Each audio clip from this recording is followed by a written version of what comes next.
ఇది ప్రజా వేదిక.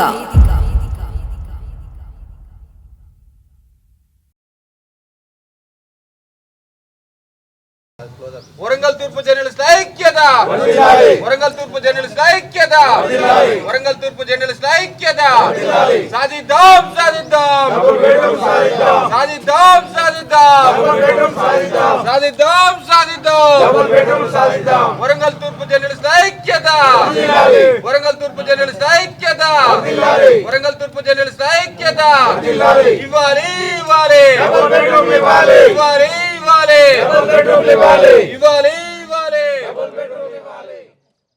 జీ న్యూస్ ప్రేక్షకులకు నమస్తే. నేను స్వప్న, జర్నలిస్ట్. సో ప్రస్తుతం నేను వరంగల్ తూర్పు నియోజకవర్గం దేశాయిపేటలో ఉన్నటువంటి ఇక్కడ లక్ష్మీ టౌన్షిప్ ఉంది కదా, దానికి సమీపంలోనే అందరికీ తెలుసు గత ప్రభుత్వం బీఆర్ఎస్ ప్రభుత్వము జర్నలిస్టులకి డబుల్ బెడ్రూమ్ ఇల్లులు కట్టిస్తానని చెప్పేసి హామీ ఇచ్చారు.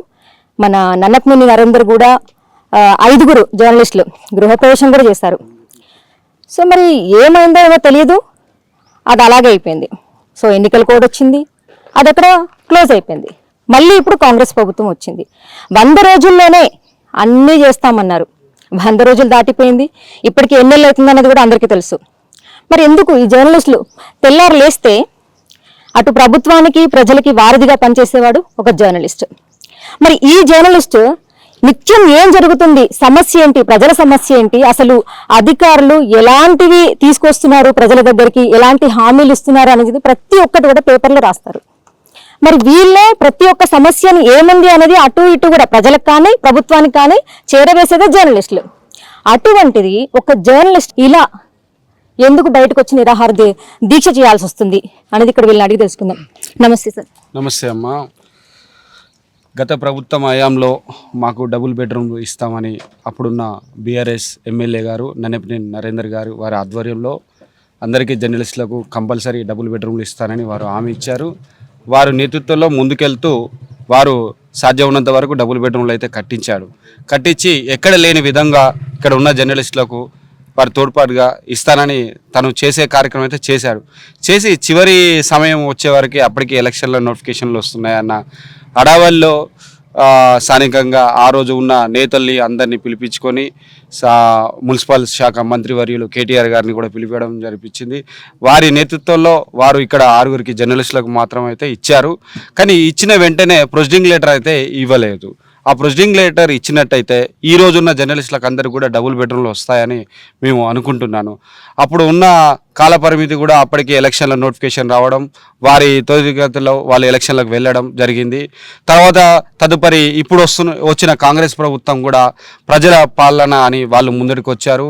ప్రజలు కూడా వీరిని కాంగ్రెస్ ప్రభుత్వాన్ని ఆశ్రయించారు. అసలు ఈ ఎన్నికలలో గెలిచిన తర్వాత ప్రజల పాలన నిలబడాల్సిన ప్రభుత్వం ఇకనైనా మా గోడును విని మా డబుల్ బెడ్రూమ్లో ఏదైతే గత ప్రభుత్వం ఇస్తానని హామీ తీసుకుందో ఇప్పుడు ఈ ప్రభుత్వమైన ఇంద్రమ్మ గృహాల ఏర్పాటు చేస్తుంది కాబట్టి ముందుగానే ఇవి కట్టి రెడీలో ఉన్న ఈ డబుల్ బెడ్రూమ్లను ఇబ్బందులు కాకుండా ఈ డబుల్ బెడ్రూమ్లను ఇస్తా అన్న జర్నలిస్టులకు ఇవ్వాలని కోరుకుంటున్నాం.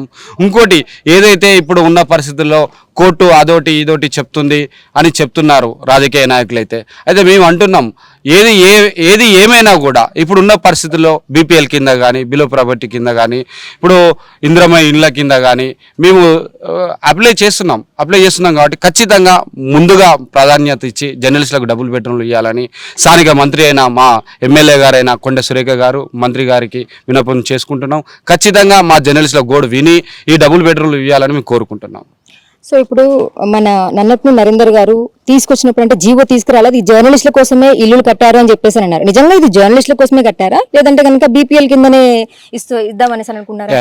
అయితే ఇది గత ప్రభుత్వంలో ఉన్నప్పుడు ఆ ఎమ్మెల్యే గారు అయితే మాకు చెప్పింది అయితే జర్నలిస్టులకే ఇవ్వాలని తను తీసుకున్న ప్రతి ప్రోగ్రాంలో కూడా మాకు కూడా ఎక్కడ కలిసినా కూడా ఆ గత ఎమ్మెల్యే గారు నరేందర్ గారు అన్నారు ఇది జర్నలిస్టులకు ముమ్మాడికి జర్నలిస్టులకే ఇస్తానన్నారు. కానీ తదుపరి కొద్దిగా కాలకరమైన జరిగిన పరిస్థితులలో ఏమైందంటే ఈ బీపీఎల్ కింద వస్తుంది. తూర్పులో నివసించే జర్నలిస్టులు ఎవరైతే ఉన్నారో ఓటు హక్కు కలిగి ఉన్నవారు వాళ్ళు అప్లై చేసుకోండి అని చెప్పారు. అంటే అప్పటి వరకు కూడా జర్నలిస్టులకు క్లారిటీ అనేది రాకపోవడం తను కూడా చెప్పడం జరిగిందని మేము భావిస్తున్నాం. ఆ తదుపరి కూడా మేము బీపీఎల్ కిందనే అప్లై చేశాము, మాకు వస్తున్నాయి కదా అని ఒక ధీమా ఉండే. కానీ లాస్ట్ సమయంలో ఎన్నికల సమయం వచ్చిందని ఆ టైం జరిగింది అని భావిస్తున్నాం. సో ఇప్పుడు నేను విన్న విషయం ఏంటి అంటే గతంలో నన్నపనేని నరేందర్ వార్తలు ఎక్కువగా కవర్ చేశారు, సో మమ్మల్ని అసలు పట్టించుకోలేదు, దానికోసమే ఇప్పుడు మేము ఎందుకు ఇవ్వాలి, కేవలం బీపీఎల్ కింద ఎవరైతే చుట్టుపక్కల ఉన్నటువంటి ప్రజలు ఎవరైతే ఉన్నారో వాళ్ళకే మేము ఇస్తాము, మీకు ఇస్తామని ఎవరు చెప్పారు అని చెప్పేసి అని కొండా సురేఖ గారు అన్నారని చెప్పేసి అని కొంతమంది మాట్లాడుకుంటున్నారు. దానికి మీరేమంటారు? అలాంటిది ఏం లేదండి. మీ జీవనస్ ద్వారా ప్రజలకు తెలియజేసినది ఏమంటే ఇక్కడ మేము ఎవరిని కూడా కించపరిస్తలేము. గత ప్రభుత్వమా ప్రస్తుత ప్రభుత్వం అని ఏమనట్లేదు. ఇది జర్నలిస్టుల కాలనీ కోసమని వరంగల్ తూర్పు జర్నలిస్టుల కొరకని నిర్మించి అప్పుడున్న మంత్రివర్యులు కేటీఆర్ గారిచే ఓపెన్ చేపించి అట్టహాసంగా ప్రారంభించిన జర్నలిస్ట్ డబుల్ బెడ్రూమ్లు ఇక్కడే ఇలానే ఉంటే శిథిలావస్థలో అసాంఘిక కార్యకలాపాలకు అడ్డగా మారుతున్నది. ఆ ప్రభుత్వము అనివార్యతలు ఓడిపోయి ఇప్పుడు వచ్చిన నూతన ప్రభుత్వం కూడా ప్రజాపాలన ప్రజల కోసం పనిచేసే ప్రభుత్వంలో ఇదే ఇక్కడ నిర్మించిన డబుల్ బెడ్రూమ్ ఇళ్లను వరంగల్ తూర్పు జర్నలిస్టులు ఎలిజిబుల్ ఉన్న వాళ్ళని చెక్ చేసుకొని అదే బిలో పావర్టీ లైన్ బీపీఎల్ కింద మేము అప్లై చేస్తున్నాము. త్వరితగతిన మాకు ఈ డబుల్ బెడ్రూమ్లను అందజేయాలని కోరుతున్నాము. అంతేగాని ఎవరిని కూడా మేము ఎక్కడ కించపరిచే ఉద్దేశం లేదు. మాకు అందరూ నాయకులు కూడా వారి నుండి మాకు లబ్ధి చేకూర్చాలి. మా అవసరాలను దృష్టిలో పెట్టుకొని మేము ఇక్కడ అందరం కిరాయి ఉండే వాళ్ళమే. సో దయచేసి మాకు త్వరితగతిన ఈ డబుల్ బెడ్రూమ్లు అందజేస్తే బాగుంటుందని మేము కోరుకుంటున్నాం. సార్, ఇక్కడ కొండా మురళి గారు స్థానికంగా ఉన్నటువంటి ప్రజలు ఎవరైతే ఉన్నారో వాళ్ళ ప్రతి సమస్యలు కూడా వాళ్ళ దగ్గర తీసుకొచ్చినప్పుడు ఏ సమస్య అని అడిగి ప్రతి ఒక్క సమస్య తీరుస్తున్నారని చెప్పేసి అని కొన్ని పేపర్లు రాస్తూనే ఉన్నారు. మరి అటువంటిది జర్నలిస్టులు అంటే సామాన్య ప్రజలు వెళ్ళలేనటువంటి, ఇప్పుడు మీరు డైరెక్ట్ గా వెళ్ళిపోవచ్చు ఒక జర్నలిస్ట్ అంటే ఏం జరుగుతుంది అసలు ప్రజలు ఏమనుకుంటున్నారు ఏంటిదని, అంటే ఎలక్షన్స్ వచ్చినప్పుడు మీరు చాలా వాళ్ళకి ఉపయోగపడుతుంటారు కాబట్టి మరి మీ సమస్యలు వాళ్ళు వినలేదా? మా సమస్యల్లో ఇప్పటి వరకు పార్టీలు మారినాయి, ప్రభుత్వాలు మారినాయి, జర్నలిస్టుల బతుకన్నది ఇక్కడ ఆగింది. ఇలా తిండి కోసం గూడు కోసం రోడ్ ఎక్కడం అనేది అత్యంత బాధాకరమైన విషయం. కానీ ఇప్పుడు మీరు అడిగిన ప్రశ్న చూస్తే ఇలా కొండ మురళి కావచ్చు, కొండ దంపతులే కావచ్చు, ఈ డబుల్ బెడ్స్ ఇచ్చే క్రమంలో వాళ్ళు ముందంజలో ఉన్నారు. కానీ వాస్తవం చెప్పడానికి బాధాకరణం, జర్నలిస్టులో ఉన్న యూనియన్లు 3-4 ఉన్నాయి. ఒకరి మీద చేసుకోవడం వల్ల వీళ్ళు కొట్టుకోవడం వల్ల మాకు ఇలా వరంగల్ తూర్పులో బెడ్రూమ్స్ అయినాయి తప్ప దీన్ని ఇతర కారణాలు చూపెట్టాల్సిన అవసరం లేదని నేను అనుకుంటున్నాను. ఈ క్రమంలో ఏమవుతుంది అని అంటే ఇప్పుడు ఈ రోజు కూడా ఇలా కొండా మురళి గారు సార్తో కావచ్చు, లేకపోతే మేడంతో కానీ మాట్లాడేళ్ళు. ఏం మాట్లాడారు, మళ్ళీ యూనియన్లో ఒకరి మీద ఒకరు బురదాలే ప్రయత్నంలో నాకు పేరు రావాలంటే నాకు పేరు రావాలని ఆపిలే తప్పితే, లేకపోతే ఇవాళ మేము ఇల్లు లేని జర్నలిస్టులు అందరం ఇక్కడ ఉండి 1 సంవత్సరం ఊగిపాటికే. ఈ క్రమంలో 2 మిత్రులు కాలం చెల్లడం ఇదంతా అందరూ దృష్టిలో పెట్టుకొని వీలైనంత తొందరగా మాకు ఇల్లు కేటాయిస్తేనే రోడ్డు మీద తిరిగే పరిస్థితులు ప్రస్తుతం వరంగల్ తూర్పు జర్నలిస్టులకు ఉన్నది. వరంగల్ తూర్పు నుంచి అసలు ఎంతమంది జర్నలిస్టులు ఉన్నారు? జర్నలిస్టులో ఓవరాల్గా తీసుకుంటే నేను ఈ రీసెంట్లీ ఇప్పుడు ప్రెస్ క్లబ్ ఎలక్షన్లో అప్పుడు మేము గెలిచేటప్పుడు కూడా చూశాను. జర్నలిస్టులు అయితే బహుశా 100కు పైగే ఉన్నారు, తక్కువ అయితే లేరు. వరంగల్ తూర్పులో 100కు పైగే ఉన్నారు. వరంగల్లో 100కు పైగా ఉన్న జర్నలిస్టులు అప్పుడు కరోనా సమయంకు ముందు, నేను చెప్పేది కరోనా సమయం ముందు అంతా ఉన్నారు. ఈ కాలం ఇంకా గడిచిన కొద్దీ చాలా ఛానల్స్ కానీ పేపర్స్ కానీ వస్తుండే తరుణంలో చాలా మంది కూడా వివిధ మండలాల్లో, వివిధ గ్రామాల్లో, వివిధ జిల్లాల్లో పనిచేసిన జర్నలిస్టులు కూడా మన వరంగల్కి వచ్చారు. వాళ్ళు కూడా పనిచేస్తున్నారు. కొద్దిగా సంఖ్య పెరిగింది. దాన్ని ఉద్దేశించే కూడా కరోనా అయిపోయినాక కూడా గతంలో ఈ ఎలక్షన్లకు పోయే ముందు కూడా ఎంతమంది జర్నలిస్టులు ఉన్నారు, వాళ్ళ క్రైటీరియా ఏంది, ఎవరెవరు ఎన్ని సంవత్సరాల నుంచి పనిచేస్తున్నారు, వాళ్ళకు అక్రిడిషన్స్ ఏమున్నాయి, ఆ ప్రతిపాదన వెంబడే గతంలో కొంత లీస్ట్ అవుట్ చేసిందని తెలిసింది. ఆ లీస్ట్ ప్రకారం ఉన్న జర్నలిస్టులకు అందరికీ వస్తున్నాయని ఒక సంతోషం అయితే వ్యక్తం జరిగింది గతంలో. కానీ ఇప్పటి వరకు పోతుండే ఇంకా జర్నలిస్ట్ చాలా మంది పెరుగుతున్నారు. ఆ పెరగడే క్రమంలో యూనియన్ నాయకులని, జిల్లా నాయకులని చాలా మంది వాళ్ళు కూడా పెరిగిపోతున్నారు. గతంలో 1-2 యూనియన్లు ఉండేది, ఇప్పుడు 1-2 యూనియన్లు పోయి 4-5 యూనియన్లకు వచ్చేసింది. ఈ యూనియన్ల ప్రక్రియ కూడా రోజు పెరిగిపోతుంది. వాళ్ళ సభ్యత్వాలు వచ్చిన వాళ్ళకి ఎవరు వచ్చినా కూడా కొంతమంది రీసెంట్లీ కూడా నేను చూశాను, చాలా మంది సభ్యత్వాలు ఇవ్వడం జరిగింది. ఎక్కడ ఏం పనిచేస్తున్నారు, ఏ విధంగా పనిచేస్తున్నారు, ఏ పత్రిక ఏ మీడియాలో పనిచేస్తున్నారు, ఎన్ని సంవత్సరాల నుంచి పనిచేస్తున్నారు పనిచేస్తున్నారు, వాళ్ళ అనుభవం ఏమిటిది, వాళ్ళు ఏ విధంగా వార్తలు రాశారు, అసలు వాళ్ళు జర్నలిస్ట్లా కాదా, అసలు యూనియన్ నాయకులు ఎందుకు ఇట్లా, అసలు వాళ్ళు నిజమైన జర్నలిస్ట్లా, వాళ్ళు నిత్యం వార్తలు సేకరిస్తున్నారా, ఏ విధంగా ఉన్నారు, నిత్యం వార్తలు సేకరించే వాళ్ళు కూడు లేకుండా నిత్యం రోడ్లపై తిరుగుతున్నారు జర్నలిస్టులు. ఆ జర్నలిస్టులను గుర్తించకుండా ఎవరికి పడితే వాళ్ళకి సభ్యత్వాలు ఇస్తూ ఇవాళ యూనియన్లు నాయకులు అని చెప్పుకుంటూ గొప్పగా పోతున్నారు. యాజ్ ఎ జర్నలిస్ట్గా నేను ఏ యూనియన్లు ఉన్నా కూడా నేను ఆ యూనియన్ని తప్పు పట్టాడా అని చెప్పట్లేదు. ఏ యూనియన్ అయినా కానీ ఆ యూనియన్లో సభ్యత్వాలు ఇచ్చే ముందు వాళ్ళకి ఏ విధంగా తీసుకుంటున్నారు సభ్యత్వాలు, వాళ్ళకు వృత్తి ఏంటిది, వాళ్ళు ఏ విధంగా పనిచేస్తున్నారు, వాళ్ళు వార్తలు రాయగలుగుతారా, వార్తలు తీయగలుగుతారా, ఏ విధంగా వాళ్ళు జర్నలిస్టులుగా వస్తున్నారు, అనుభవం ఉందా లేదా, జర్నలిజం చేసిందా, సరే ఓకే, జర్నలిజం చేయకపోయినా ఏ విధంగా వచ్చారు, వాళ్ళ ఫీల్డ్ ఏ విధంగా వచ్చారు. ఈ రోజున ఈ డబుల్ బెడ్రూమ్ల గురించి ఎవరు పడితే వాళ్ళు దండలు వేసుకుంటూ ముందుకొచ్చి కూర్చుంటాం అని నమస్తకు నాశనం అవుతుంటూ ముందు చీరలో కూర్చుంటారు. ప్రతి రాజకీయ నాయకులు ప్రెస్ మీట్లు పెడుతున్నారు, ప్రతి రాజకీయ నాయకులు ప్రోగ్రాంలు కవర్ చేస్తున్నారు. ఆ కవరేజ్ కాడికి నేను జర్నలిస్ట్ నన్ను గల్లెగరేసుకుంటూ వస్తున్నారు, పోలీసుల దగ్గర మాట్లాడుతున్నారు, అధికారుల దగ్గర మాట్లాడుతున్నారు. ఎవరు జర్నలిస్ట్ ఏమైంది ఇప్పుడు మీరు అంటున్నారు గల్లలు ఎగరేసుకుంటున్నారని చెప్పేసి అని. ఇప్పుడు నాగరాజు గారు ప్రెసిడెంట్ గా ఉన్నారు. సో అంటే ఇప్పుడు వరంగల్లో కూడా మీరు ప్రెస్ క్లబ్ అవ్వాలి అని చెప్పేసి అని దాని మీద మీరు ఫైట్ చేస్తున్నారు. సో కాజీపేటలో కూడా ప్రెస్ మీట్ ఒకటి ఉంది. సో ఇక్కడ ప్రస్తుతానికి చూసుకుంటే గనక మనకి హనంకొండలో ఉన్నటువంటిదే మన నాగరాజు గారు ప్రెసిడెంట్. మొన్న ఏదైతే మన హీరో ఇంటికి వెళ్ళిపోయి ఆస్తి పంపకాల విషయంలో వెళ్ళిపోయి ఏదో కెమెరామ్యాన్ మీద దాడి జరిగిందని చెప్పేసి అని ఇక్కడ ఫ్లెక్సీ పెట్టుకొని దాదాపుగా ఇక్కడ నుంచి అక్కడ దాకా నిలబడి మొత్తం ధర్నా చేసిండ్రు. మరి ఈ రోజు ఇది కట్టి కూడా సంవత్సరాలు అయితే చూస్తూ ఉంటే శిథిలావస్థకి పాకాటలు గాని, మందు తాగడం గాని, అసాంఘిక కార్యక్రమాలు అని చెప్పేసి కొన్ని వార్తల్లో కూడా చూసాను. రోజు కొన్ని పేపర్లు, ఈ పేపర్లో మాత్రం వస్తున్నాయి. మరి ఇంత జరుగుతున్నప్పుడు మీ తరపున ఎందుకు వచ్చి ఆ నాగరాజు గారు మద్దతు ఎందుకు ఇవ్వట్లేదు అసలు? రైట్, అదే ఎంతైనా నేను అదే అంటున్నామ్మా. నేను ఏదైనా కానీ నాయకత్వం ఉన్నప్పుడు ఖచ్చితంగా నాయకుడు అనే నాయక లక్షణాలతో ముందుకు రావాలి. ఎక్కడ ఏ సభ్యుడికి ఎక్కడ ఇబ్బందులు ఎదుర్కొంటున్నా వాళ్ళకు గుర్తించాలి. నీ దృష్టికి వచ్చిన వెంటనే ఖచ్చితంగా స్పందించాలి. నీ దృష్టికి రాలేదా, ఇన్ని రోజులు జరుగుతున్నాయి ఖచ్చితంగా. నేను ఇది అడగాలని మిమ్మల్ని నేను అనట్లేదు. ఈ రోజు మీరు అడిగిన దాని గురించి నేను సమాధానం చెప్పడం జరుగుతుంది. ఎందుకంటే ఖచ్చితంగా నాయకుడు అంటాడు ఎక్కడ ఉన్నా కూడా నాయకత్వంతో ముందుకెళ్ళాలి. ఎక్కడ ఎవరు ఇబ్బందులు ఎదుర్కొంటున్నారు, వాళ్ళకి చేస్తా ఉన్న సంక్షేమాలు ఏంటి, చేస్తా ఉన్న ఏమేమి తీసుకెళ్తున్నాము, ఏ ఇన్సూరెన్సా, ఇండ్ల పట్టాలా, డబుల్ బెడ్రూమ్లా, వైద్యమా, ఏమి అందించాలనుకొని మీరు సాధనతో ముందుకెళ్లారు. ఆ దిశగా ఖచ్చితంగా ఏదైనా కానీ సొసైటీలో తిరుగుతుంటే ఖచ్చితంగా ప్రతి ఒక్కటి చేయాలి. ఇంకోటి తూర్పులో జర్నలిస్టులను ఖచ్చితంగా ఐకమత్యంతో ముందుకెళ్తున్నాం. రాబోయే రోజుల్లో ఖచ్చితంగా వరంగల్లో ఒక ప్రెస్ క్లబ్ నిర్మాణం జరగబోతుంది. దానికి పూర్తి స్థాయిలో అందరి సహకారాలు కూడా అందబోతున్నాయి. ఇక్కడ తూర్పు జర్నలిస్టులు ఒక ఉక్కు పాదంగా, వరంగల్ తూర్పు జర్నలిస్టులు అంటే ఒక ఉక్కు పాదంగా ముందుకెళ్తున్నారు. ప్రతి ఒక్క జిల్లాలే కాదు రాష్ట్రాలు కూడా వరంగల్ తూర్పు జర్నలిస్టుల వైపు చూసే రోజులు కూడా రాబోతున్నాయి.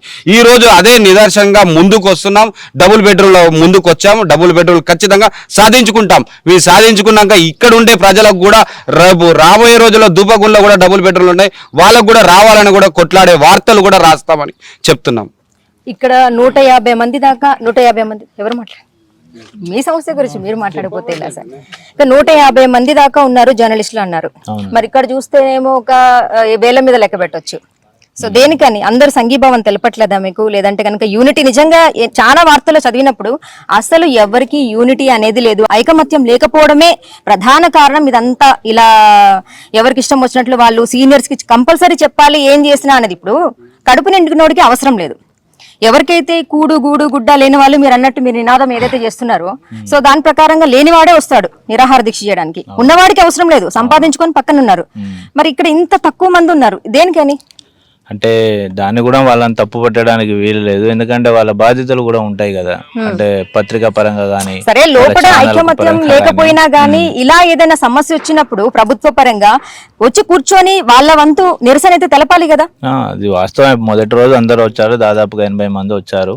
నిన్న మీటింగ్ లో ఉన్నాయి కాబట్టి ఎవరి డ్యూటీలో మార్నింగ్ వస్తున్నారు. వచ్చేసి ఇక్కడ కొద్దిసేపు నిరసనలో కూర్చొని వాళ్ళ వృత్తి ధర్మంలో ఐక్యమత్యం అది కూడా ఒక పార్టే కదా, వన్ ఆఫ్ ది పార్టే కదా, అందుకని వెళ్తున్నారు. అంతేగాని ఐకమత్యం లేదనేది కరెక్ట్ కాదు. ఐకమత్యం ఉంది మాలో. మీరు లేదు ఉంది అంటున్నారు, లేదు అని వార్తా పేపర్ లో ఈ పేపర్ లో చాలా చూస్తూనే ఉన్నాం. సో నిజంగా ఐకమత్యం ఉంటే ఈ మొన్న ప్రెస్ క్లబ్ లో అంత మంది లిస్ట్ అవుట్ చేసిండ్రు, ఇది రాంగ్ మళ్ళీ ఇంకో లిస్ట్ అవుట్ చేయండి, ఇది రాంగ్ మళ్ళీ లిస్ట్ అవుట్ చేయండి, సో రాని వాళ్ళు మళ్ళీ లిస్ట్ అవుట్ చేయండి. ఇలాంటి తప్పిదాలు ఎందుకు జరుగుతాయి? ఒక్కటే అండి, ఇప్పుడు మేము ఇది చేసేది ఏదైతే ఉన్నదో అది అందరి కోసం చేసేది, ఒక్కరి కోసం అయితే కాదు, పదవుల కోసం అయితే మరి కాదు. మీరు అందరి కోసం చేస్తున్నారు కదా.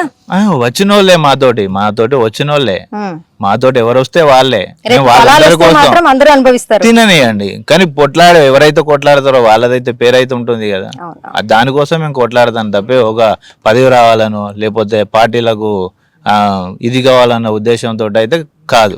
మా వంతు బాధ్యతగా మేము అందరికి అంటే ఇంకా ఎన్ని రోజులు జరగబోతుంది అంటారు ఈ నిరాహార? ఇది ఎన్ని రోజులు అనేది అయితే లేదు, వినూత్న రీతుల్లో రోజుకొక కార్యక్రమం చేసే విధంగానైతే పోతుంది. అంటే ఏదైనా ఏ ఉద్యమం అయినా ఒకరితోటే స్టార్ట్ అవుతుంది. ఒకరే కదా నేను ఇప్పుడు అయిపోయింది అనుకుంటే అది అక్కడికి ఆగిపోతుంది. మేము స్టార్ట్ చేస్తాం, అది ఎక్కడి వరకు వెళ్తుంది అన్నది ఆటోమేటిక్. గతంలో కూడా అంటే నిరసన తెలిపారు ఇలా, సో తర్వాత మీకు వచ్చి వేరే రాజకీయ నాయకుడు వచ్చేసి అంటే మీ దాంట్లోనే మీ సీనియర్ జర్నలిస్ట్ లోనే లేదు తర్వాత మళ్ళీ ఇస్తారంట అని చెప్పేసి అంటే మిమ్మల్ని మళ్ళీ ఈ నిరసన ఏదైతే చేస్తున్నారో ఇక్కడ నుంచి తప్పించారు, నిమ్మకాయ నిలిచారు, తాగేసారు, వెళ్ళిపోయారు. మళ్ళీ చూస్తే ఎక్కడ వేసిన గొంగలు అక్కడే అన్నట్టు ఇది ఇక్కడే ఉండిపోయింది. ఈ ఇల్లులు కూడా శిథిలావస్థకు వస్తున్నాయి. నిజంగా మళ్ళీ ఇప్పుడు కూడా నిజంగా అవుతుందా, లేదంటే కనుక ఈ ప్రజాధనాన్ని ఇలా వృధా చేయడమే? అయితే మేము ఇలా కూర్చునే పరిస్థితి, అలాంటి పరిస్థితులు రాకూడదనే ఉద్దేశంతో ఇలా కూర్చున్నాం. అలా జరుగుతుంది. ప్రతినిత్యం మోసపోయేది అనేది జర్నలిస్ట్ గా ఉండి ఎదుటి వాళ్ళ లోపాలను ఎత్తి చూపే మేమే వాళ్ళు చెప్పే లోపాలతోటి రాజకీయ నాయకుల లోపం అంటారా, మీ లోపమే అంటారా? ఇప్పుడు జర్నలిస్ట్ అన్నప్పుడు వృత్తి ధర్మంలో ఆ కోణంలో చూస్తారు. మన అనక వచ్చేసరికి మనకు న్యాయం చేస్తానంటే సగటు మనిషి ఏ రకంగా మోసపోతున్నాడో అదే రకంగా సగటు అంటే మామూలు జర్నలిస్టు సంపాదించుకొని వేరే రకంగా ఉన్న జర్నలిస్ట్ కాకుండా పోయే ఏదైతే జర్నలిస్ట్ ఉన్నాడో అతను చెప్పే మాటలు నమ్ముతున్నాడు. అంటే మా యూనియన్ నాయకుడు సీనియరు మాకు ఇప్పియకపోతాడా, మమ్మల్ని చూడలేకపోతాడా అనేది అయితే ప్రతి ఒక్కరు ఉంటుంది. అది చేయాలా చేయకపోదా అన్నది వాళ్ళ మనస్సాక్షికే తెలియాలి. చేద్దామని అనుకుంటే చేస్తారు, చేయకూడదు అనుకుంటే చేయరు. నేను విన్నాను ఈ రోజు నాగరాజు సార్ కూడా వస్తున్నారు మీకు సంఘీభావం తెలపడానికి అని చెప్పేసి అని వచ్చారా? ప్రస్తుతం అయితే రాలేదండి. కేటీఆర్ వస్తున్నారు, నాగరాజ్ సార్ వస్తున్నారు అని చెప్పేసి విన్నాను. కేటీఆర్ లేదండి, అది మాకైతే ఎటువంటి తప్పుడు సమాచారం మాకైతే రాలేదు. 220 ఇల్లు. సో నిజంగా ఇక్కడ నుంచి 150 మంది ఉన్నారు. సో ఇప్పుడు కొండా సురేఖ గారు ఏమంటున్నారు, బీపీఎల్ కింద ఇస్తాము అని చెప్తున్నారు. సో అందులో అంటే మీ జర్నలిస్ట్ లో లేరా బీపీఎల్? అంటే మేము బీపీఎల్ కింద ఇచ్చినా కూడా మాకు బీపీఎల్ కూడా ఇంటింటికి చూసి జర్నలిస్టులు ఎవరు బీపీఎల్ ఉన్నారు ఎవరు బీపీఎల్ లేరు, ఇండ్లు లేని వాళ్ళు ఎంతమంది ఉన్నారు దాన్ని స్క్రూటింగ్ చేసుకొని అలా వెరిఫికేషన్ చేసుకొని కూడా ఇవి మేము ప్రతిపాదిస్తున్నాము ఈ దీక్షలో. దాన్ని కూడా సిద్ధంగానే ఉన్నారు మా జర్నలిస్టులు. ఒకవేళ జర్నలిస్టుల పరంగా కాకుండా కూడా బీపీఎల్ లిస్టు పరంగా చూసైనా మాకు ఇవ్వండి అని మేము కొట్లాడుతున్నాము. మా వాదన కూడా అదే, జర్నలిస్టులుగా మా వాదన కూడా అదే. సో అంటే ఇప్పుడు మీరు ఇంత ఊరికి చివరిలో పెట్టేసరి కూడా చాలా మందికి మీరు నిజంగా ధర్నా చేస్తున్నారు అనేది కూడా తెలియదు. ఎందుకంటే చాలా మంది ఈ పేపర్లు అంటే చూస్తారా చూడదా అనేది మీకే తెలుసు. ఈ రోజుల్లో యూట్యూబ్ లో వచ్చేసిన యూట్యూబ్ లో కూడా మెయిన్ ఛానల్స్ ఏవైతే ఉన్నాయో అవి అసలు రావట్లేదు. ఎక్కడైనా చిన్నగా ఏదైందంటే మెయిన్ సెంటర్ లో వచ్చేస్తారు, లైవ్ లో పెట్టి కవర్ చేస్తూ ఉంటారు. మరి ఈ రోజు చూస్తే 1-2 అడపా కొంతమంది ఇక్కడ ఎవరైతే ఉన్నారో వాళ్ళ పేపర్లో తప్ప మిగతా ఛానల్స్ లో రావట్లేదు. కారణం ఏంటి అసలు? అంటే అలా అని కాదు, ఇక్కడ ఉండే వాళ్ళు తూర్పు జర్నలిస్టులు ఉన్నారు, పెద్ద పేపర్ వాళ్ళు కానీ ఛానల్ వాళ్ళు కానీ తూర్పు జర్నలిస్టులు ఉన్నారు. వాళ్ళ యాజమాన్యము తీరు వల్లనే వీళ్ళు నడుచుకుంటారు తప్ప కానీ వీళ్ళు ఇవ్వద్దు అనేది అయితే లేదు. స్క్రోలింగ్ కానీ పేపర్లో కానీ అలాంటిది ఏం జరుగుతలేదు. ఇంకొకటి ఏంటంటే ఇక్కడ ఇంత మారుమూలకు వచ్చి దీక్ష చేస్తున్నా కూడా ప్రచారం జరుగుతలేదు అని మీరు అనుకుంటున్నారు, కానీ ప్రచారం జరుగుతుంది. మేము కూడా త్వరలో మాకు ఏదో ఒకటి నిర్ణయం అయితే తీసుకొని మాకు ప్రకటిస్తారని మేము ఆశిస్తున్నాం. అనేది ఏ రాజకీయ పార్టీలకు అనితీతంగా పనిచేయట్లేదు, స్వతంత్రంగా పనిచేస్తున్నారు. వచ్చిన వాళ్ళందరినీ స్వయంగా స్వీకరిస్తున్నారు. వచ్చిన వాళ్ళు రాని వాళ్ళ గురించి ఎవరు ఏం మాట్లాడతలేరు. వచ్చిన వాళ్ళే మన వాళ్ళు, అందరూ స్వచ్ఛందంగా వస్తున్నారు. తూర్పు జర్నలిస్టులు ఎవరి ఇల్లు స్థలం ఎవరు డబుల్ బెడ్రూమ్ ఇల్లు వాళ్ళకి ఇప్పిస్తే బాగుంటుంది. మీరు మొదటి రోజు నిరాహార దీక్ష చేశారు, రెండో రోజు మన భద్రకాళి అమ్మవారి దగ్గరికి వెళ్ళి లెటర్ పెట్టుకున్నారు, ఈ రోజు కూడా మొక్కలు నాటే కార్యక్రమం ఏదో చేశారని చెప్పేసి అని విన్నాను. అంటే గ్రూప్ లో వచ్చినప్పుడు అంటే నేను విన్నాను మీ అంటే యూనియన్ వాళ్ళకి పెద్దవాళ్ళు ఎవరైతే సీనియర్స్ ఉన్నారో వాళ్ళకి చెప్పలేదు, మాకు చెప్పాలి కదా కూర్చునేటప్పుడు నిరాహార దీక్ష చేసేటప్పుడు ప్రతి ఒక్కరు చెప్పాలి కదా అంటే వాళ్ళకి తెలియదా ఇంతమంది ఎప్పటి నుంచో ఇప్పుడు కాంగ్రెస్ ప్రభుత్వం వచ్చిన తర్వాత కూడా ఇళ్ల కోసమని స్థలాల కోసమని ఎంత మంది అప్లికేషన్ పెట్టుకున్నారన్నది ఏ క్రైటీరియా మీరు తీసుకున్నారు? 10 సంవత్సరాల 5 సంవత్సరాలు అది కాకుండా సో చాలా మంది కూడా ఏమంటున్నారంటే సంవత్సరంలో వచ్చిన వాళ్ళు 2 సంవత్సరాల్లో వచ్చిన వాళ్ళు కూడా పేర్లన్నీ ఇరికిచ్చారు అని చెప్పేసి అని ఒక వ్యతిరేకత వస్తుంది. మరి ఇలా జరుగుతున్నప్పుడు మీకు ఏ విధంగా వస్తుందని అనుకుంటున్నారు ఇల్లు? అంటే మీన్ సీనియారిటీ జూనియర్, ఇప్పుడు జూనియర్స్ అనేది క్రైటీరియా చూడలేదు ఇంకా. ఇక్కడ ఉన్న వాళ్ళు మాక్సిమం సీనియర్ జర్నలిస్టులే ఉన్నారు. ఇక్కడ తూర్పు జర్నలిస్టులు అందరూ ఏకంగా ఉన్నారు, ఒకటే తాటి మీద నడుస్తున్నారు. ఎటువంటి కాంప్లికేషన్స్ అయితే లేవు. ఇప్పుడు ఈ ఇంటి గురించే ఇప్పుడు ప్రాబ్లమ్స్ వచ్చినాయి. కొండా సురేఖ బీఆర్ఎస్ గవర్నమెంట్ లో రాలేదు, కట్టేయడం జరిగింది. 1.5 year అయిపోయింది. 1.5 year అయింది, అంతే ఉన్నది. ఇప్పుడు కాంగ్రెస్ పార్టీ అన్న ఇస్తుందని ఆశతోటి ఎదురు చూస్తున్నాం. అంటే గత ప్రభుత్వమే 10 సంవత్సరాల్లో చేయలేంది, ఈ 16 నెలల్లో ఎంత వ్యతిరేకత వచ్చిందో కాంగ్రెస్ కి నేను చెప్పాల్సిన అవసరం లేదు, ప్రజలందరికీ తెలుసు. మరి ఇప్పుడు చేస్తారు అన్న గట్టి నమ్మకం ఎలా ఉన్నారు? అసలు గట్టి నమ్మకం లేకనే కదండి ఇక్కడ కూర్చున్నది. అదే కదా, మెయిన్ ఛానల్ వాళ్ళు కూడా మద్దతు ఇవ్వట్లేదు కదా. సరే, అక్కడ యాజమాన్యం ఇవ్వట్లేదు అని అన్నారు. సరే, మరి ఇక్కడ వాళ్ళన్నా కనీసం రావాలి కదా. ఇప్పుడు నన్నపనేని నరేందర్ పోయినసారి ఇస్తాను అని చెప్పేసి అని ఎలక్షన్ కోడ్ వచ్చిందని చెప్పేసి అని ఆపేశారు. అది మరి రాజకీయ లబ్ధా ఏంటో అనేది మీకే తెలుసు, నాకంటే కూడా. సో అది పక్కన పెట్టేద్దాం. మరి ఇప్పుడైతే వాళ్ళైతే రావాలిగా, మీ ఓట్లతో గెలిచిన వాళ్ళు రావాలి, వస్తున్నారు. ఇవాళ కూడా కార్పొరేటర్లు వాళ్ళు రావడం జరిగింది. బీఆర్ఎస్ పార్టీ వాళ్ళు, బీఆర్ఎస్ పార్టీ బీజేపీ పార్టీ వాళ్ళు తప్ప కాంగ్రెస్ పార్టీ వాళ్ళు అయితే ఇంతవరకు రాలేదు మా దగ్గరికి. మా దగ్గర రావడం కానీ సానుభూతి తెలపడం కానీ జరగలేదు. మరి ఇటువంటి విషయాలు మరి ఎక్కడికి పోతాయి అనేది అర్థం కావట్లేదు. అంటే మీకు పెద్దరికంగా వ్యవహరించే వాళ్ళు కూడా వెళ్ళి మేడం దగ్గర ఏం మాట్లాడలేదా? అయితే ఇవాళ వెళ్ళారు, కిందనే తెలియదు. వరంగల్ తూర్పు జర్నలిస్ట్ ఐక్యత, వరంగల్ తూర్పు జర్నలిస్ట్ ఐక్యత, వరంగల్ తూర్పు జర్నలిస్ట్ ఐక్యత, వరంగల్ తూర్పు జర్నలిస్ట్ ఐక్యత. ఇవ్వాలి ఇవ్వాలి ఇవ్వాలి ఇవ్వాలి ఇవ్వాలి వరంగల్ తూర్పు జర్నలిస్ట్ ఐక్యత, వరంగల్ తూర్పు జర్నలిస్ట్ ఐక్యత. ఇవ్వాలి ఇవ్వాలి. న్యాయం వైపు నిలబడే గలం గంగా ప్రవాహం. For latest updates subscribe to Zee News. ఇది ప్రజా వేదిక.